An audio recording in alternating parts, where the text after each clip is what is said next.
Hello and welcome to Bookspot. This time we will continue our reading of Rewards and Fairies by Rudyard Kipling. Dan and Una are listening to a lady from the court of Queen Elizabeth I who has not yet admitted to being Queen Elizabeth I. "You've heard of Philip of Spain, long-suffering Philip," she said, her eyes still on the shining stones. "Faith, what some men will endure at some women's hands passes belief. If I had been a man and a woman had played with me as Elizabeth played with Philip, I would have—" She nipped off one of the Virginia stalks and held it between finger and thumb. "But for all that," she began to strip the leaves one by one, "they say, and I am persuaded, that Philip loved her." She tossed her head sideways. "I don't quite understand," said Una. "The high heaven forbid that you should, wench." She swept the flowers from her lap and stood up in the rush of shadows that wind chased through the wood.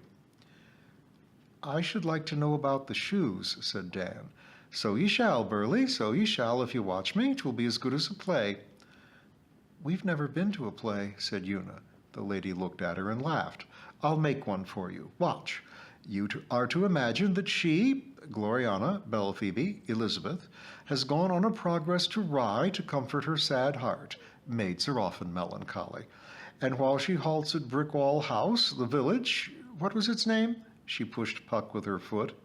"Norgam," he croaked and squatted by the wigwam. "Norgam village loyally entertains her with a masque or play and a Latin oration spoken by the parson, for whose false quantities, if I'd made him in my girlhood, I should have been whipped." "You whipped?" said Dan.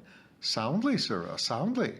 She stomachs the affront to her scholarship, makes herself grateful and gracious thanks from her teeth outward." The lady yawned. "Oh, a queen may love her subjects in her heart and yet be dog-wearied of 'em in body and mind. And so sits down," her skirts foamed about her as she sat, "to a banquet beneath Brickwall Oak. Here, for her sins, she is waited upon by—" What were the young cockerels' names that served Gloriana at table? "Fruins, Courthopes, Fullers, Hussies," Pucky began. She held up her long jeweled hand. "Spare the rest. They were the best blood of Sussex, and by so much the more clumsy in handling dishes and plates. Wherefore," she looked funnily over her shoulder, "you are to think of Gloriana in green and gold-laced habit, dreadfully expecting that the jostling youths behind her would of pure jealousy or devotion spatter it with sauces and wines. The gown was Philip's gift, too. At this happy juncture, a queen's messenger, mounted and mired, spurs up the Rye road and delivers her a letter," she giggled, "a letter from a good, simple, frantic Spanish gentleman called Don Philip." "That wasn't Philip, King of Spain?" Dan asked. "Truly it was.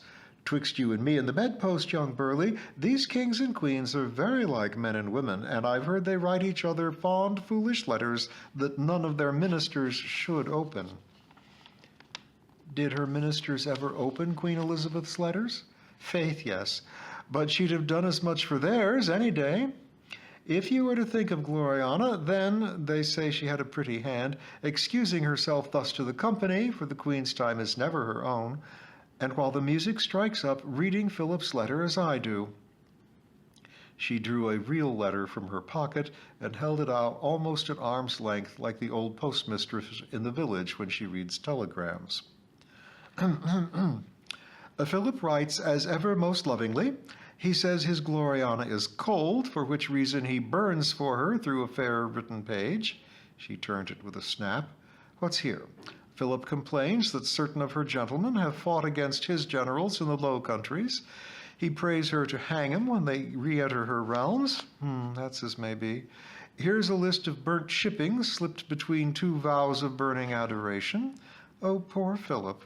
His admirals at sea, no less than 3 of 'em, have been boarded, sacked, and scuttled on their lawful voyages by certain English mariners, gentlemen he will not call them, who are now at large and working more piracies in his American ocean, which the Pope gave him." He and the Pope should guard it then.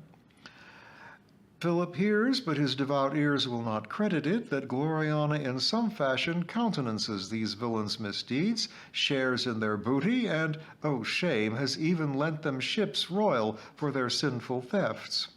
Therefore, he requires, which is a word Gloriana loves not, requires that she shall hang him when they return to England, and afterwards shall account to him for all the goods and gold they have plundered.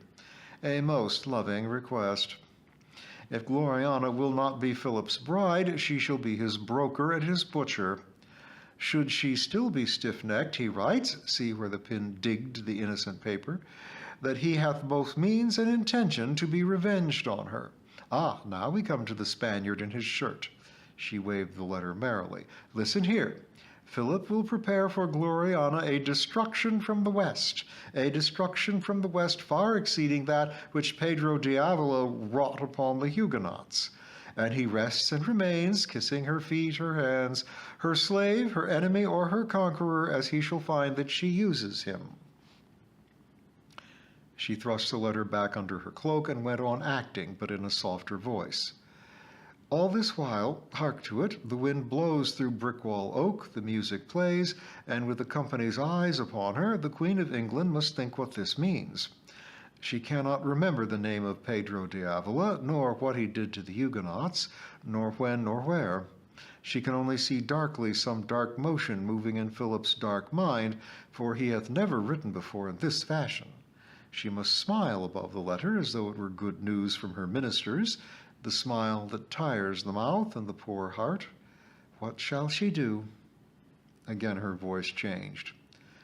You are to fancy that the music of a sudden wavers away. Chris Hatton, captain of her bodyguard, quits the table all red and ruffled, and Gloriana's virgin ear catches the clash of swords at work behind a wall. The mothers of Sussex look round to count their chicks, I mean those young gamecocks that waited on her. 2 dainty youths have stepped aside into Brickwall Garden with rapier and dagger on a private point of honor. They are haled out through the gate, disarmed and glaring, the lively image of a brace of young cupids transformed into pale, panting Cains. Ahem. Gloriana beckons awfully, thus. They come up for judgment. Their lives and estates lie at her mercy, whom they have doubly offended, both as queen and woman. But la, what will not foolish young men do for a beautiful maid? Why, what did she do? What had they done? Said Una. Shh, you mar the play. Gloriana had guessed the cause of the trouble. They were handsome lads, so she frowns a while and tells them not to be bigger fools than their mothers made them, and warns them if they do not kiss and be friends on the instant, she'll have Chris Hatton horse and birch him in the style of the new school at Harrow. Chris looked sour at that. Lastly, because she needed time to think on Philip's letter burning in her pocket, she signifies her pleasure to dance with them and teach him better manners, whereat the revived company calls down heaven's blessing on her gracious head. Chris and the others prepare Brickwall House for a dance, and she walks in the clipped garden between these 2 lovely young sinners, who are both ready to sink for shame. They confess their fault. It appears that midway in the banquet, the elder, they were cousins, conceived that the queen looked upon him with special favor. The younger, taking the look to himself, after some words, gives the elder the lie, hence, as she guessed, the duel. And which had she really looked at? Dan asked. Neither, except to wish him further off. She was afraid all the while they'd spill dishes on her gown. She tells them this, poor chicks, and it completes their abasement. When they had grilled long enough, she says, And so you would have fleshed your maiden swords for me? For me? Faith, they would have been at it again if she'd egged 'em on, but their swords, oh, prettily they said it, had been drawn for her once or twice already. And where, says she, on your hobby horses before you were breeched? On my own ship, says the elder. My cousin was vice-admiral of our venture in his pinnace. We would not have you think of us as brawling children. No, no, says the younger, and flames like a very Tudor rose. At least the Spaniards know us better. Admiral boy, vice-admiral babe, says Gloriana, I cry your pardon. The heat of these present times ripens childhood to age more quickly than I can follow. But we are at peace with Spain. Where did you break your queen's peace? On the sea called the Spanish Main, though 'tis no more Spanish than my doublet, says the elder. Guess how that warmed Gloriana's already melting heart. She would never suffer any sea to be called Spanish in her private hearing. And why was I not told? What booty got you, and where have you hid it? Disclose, says she. You stand in some danger of the gallows for pirates. The axe, most gracious lady, says the elder, for we are gentle-born. He spoke truth, but no woman can brook contradiction. Hoity-toity, she says, and but that she remembered that she was a queen, she'd have cuffed the pair of 'em. It shall be gallows, hurdle, and dung-cart, if I choose. Had our queen known of our going beforehand, Philip might have held her to blame for some small things we did at sea, the younger lisps. As for treasure, says the elder, we brought back but our bare lives. We were wrecked on the Gascon's graveyard, where our sole company for 3 months was the bleached bones of Diavola's men. Gloriana's mind jumped back to Philip's last letter. Diavola that destroyed the Huguenots? What dost thou know of him? Says she. The music called from the house here, and they turned back between the yews. Simply that Diavola broke in upon a plantation of Frenchmen on that coast, and very Spaniardly hung them all for heretics, 800 or so.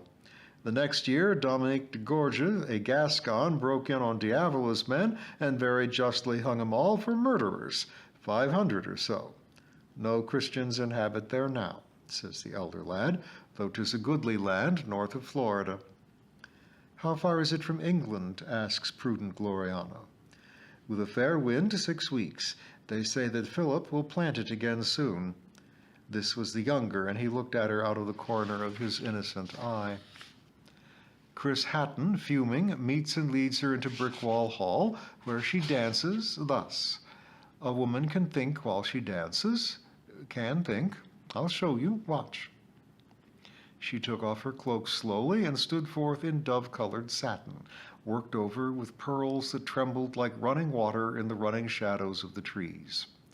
Still talking, more to herself than to the children, she swam into a majestical dance of the stateliest balancings, the haughtiest wheelings and turnings aside, the most dignified sinkings, the gravest risings, all joined together by the elaborate interlacing steps and circles. They leaned forward breathlessly to watch the splendid acting. Would a Spaniard, she began, looking at the ground, speak of his revenge till his revenge were ripe? No. Yet a man who loved a woman might threaten her in the hope that his threats would make her love him. Such things have been. She moved slowly across a bar of sunlight. A destruction from the west may signify that Philip means to descend on Ireland, but then my Irish spies would have had some warning. The Irish keep no secrets. No, it is not Ireland. Now why? The red shoes clicked and paused. Does Philip name Pedro Mendelez Diavola a general in his Americas? Unless, she turned more quickly, unless he intends to work his destruction from the Americas? Did he say Diavola only to put her off guard, or for this once has his black pen betrayed his black heart? We, she raised herself to her full height, England must forestall Master Philip, but not openly. She sank again. We cannot fight Spain openly, not yet, not yet. She stepped 3 paces as though she were pegging down some snare with her twinkling shoe buckles. The Queen's mad gentlemen might fight Philip's poor admirals where they find him, but England, Gloriana, Harry's daughter, must keep the peace.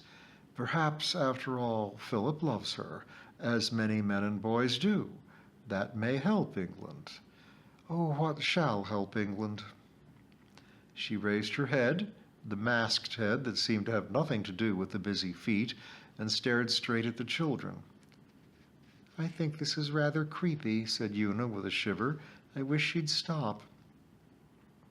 The lady held out her jeweled hand as though she were taking someone else's hand in the grand chain. Can a ship go down into the Gascon's graveyard and wait there? She asked into the air, passed on, rustling. She's pretending to ask one of the cousins, isn't she? Said Dan, and Puck nodded. Back she came in the silent, swaying, ghostly dance.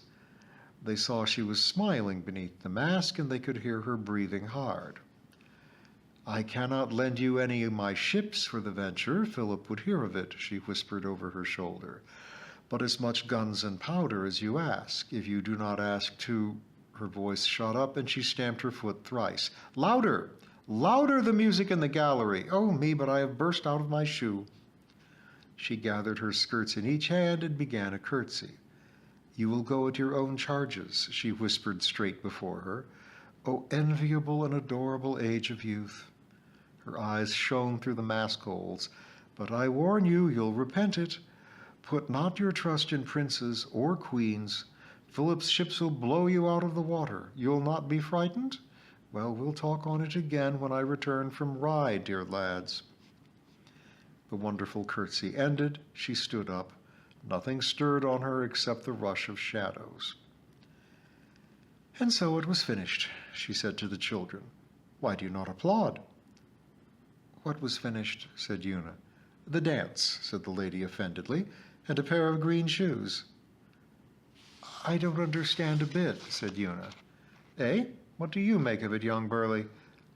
I'm not quite sure, Dan began, but you never can be with a woman.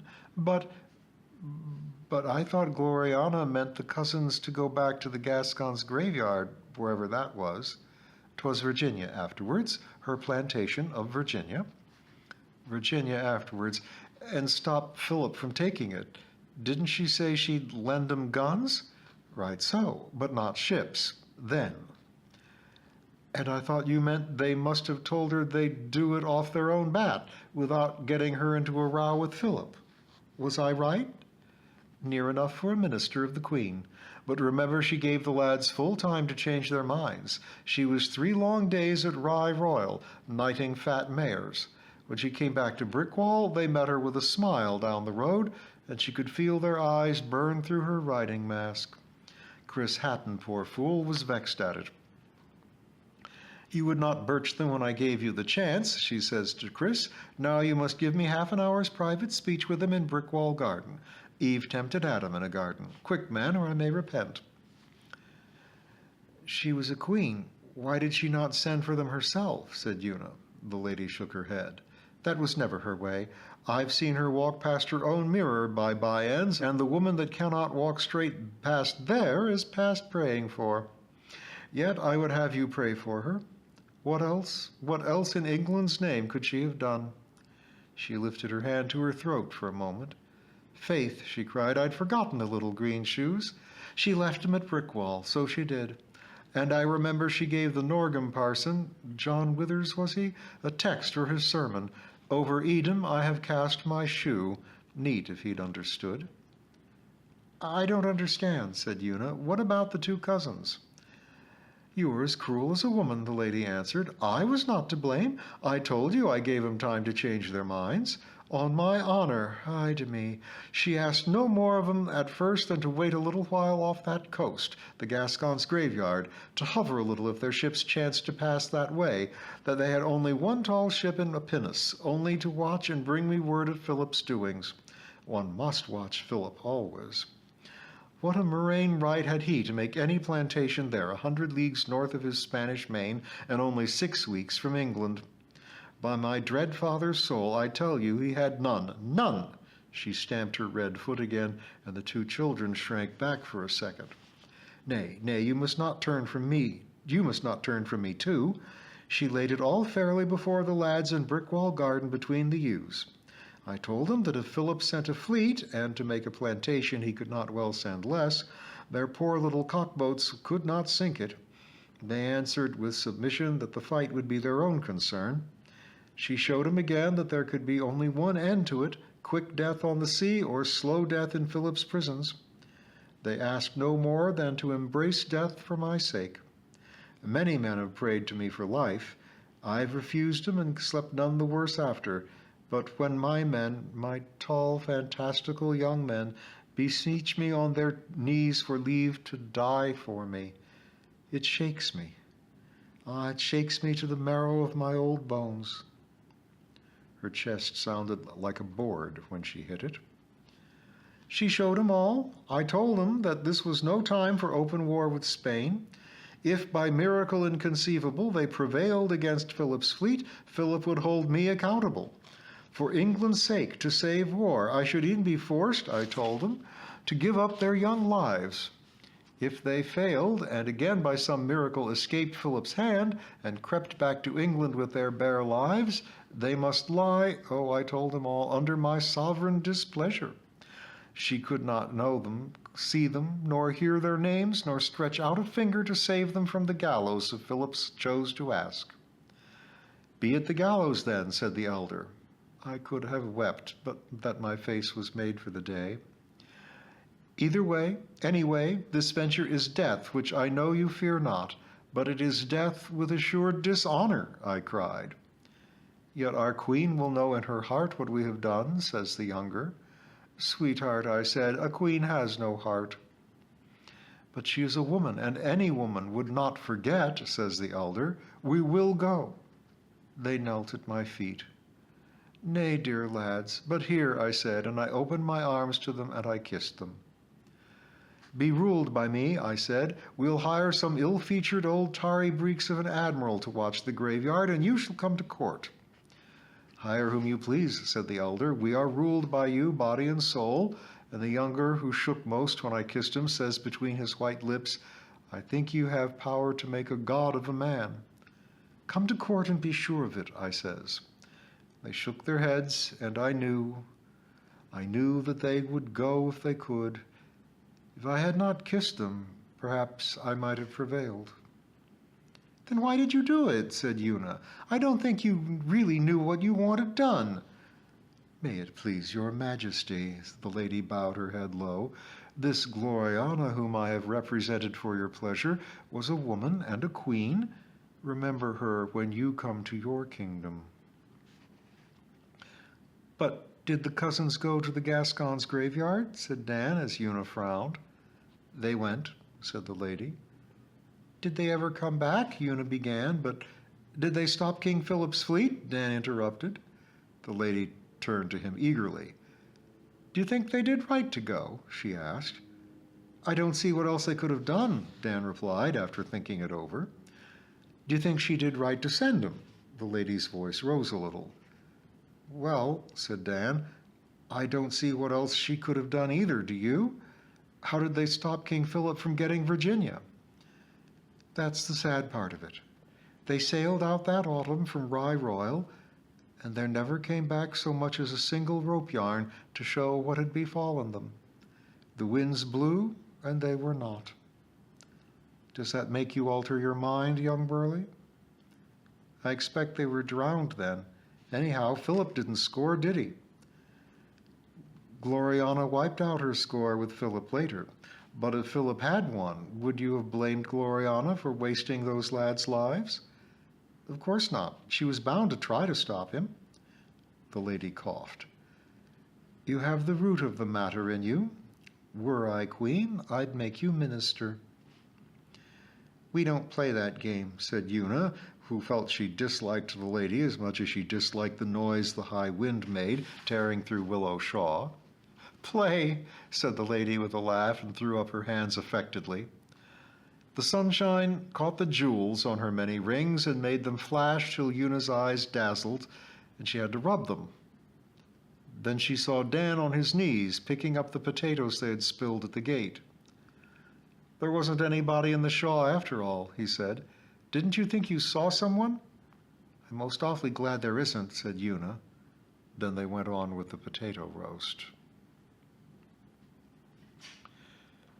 The Looking Glass. Queen Bess was Harry's daughter. The queen was in her chamber, and she was middling old. Her petticoat was satin, and her stomacher was gold. Backwards and forwards and sideways did she pass, making up her mind to face the cruel looking-glass, the cruel looking-glass that will never show a lass as comely or as kindly or as young as she once was. The queen was in her chamber a-combing of her hair. There came Queen Mary's spirit, and it stood behind her chair, singing, backward and forward and sideways may you pass, but I will stand behind you till you face the looking-glass, the cruel looking-glass that will never show a lass as lovely or unlucky or as lonely as I was. The queen was in her chamber, a-weeping very sore. There came Lord Leicester's spirit, and it scratched upon the door, singing, backwards and forwards and sideways may you pass, but I will walk beside you till you face the looking-glass, the cruel looking-glass that will never show a lass as hard and unforgiving or as wicked as you was. The queen was in her chamber, her sins were on her head.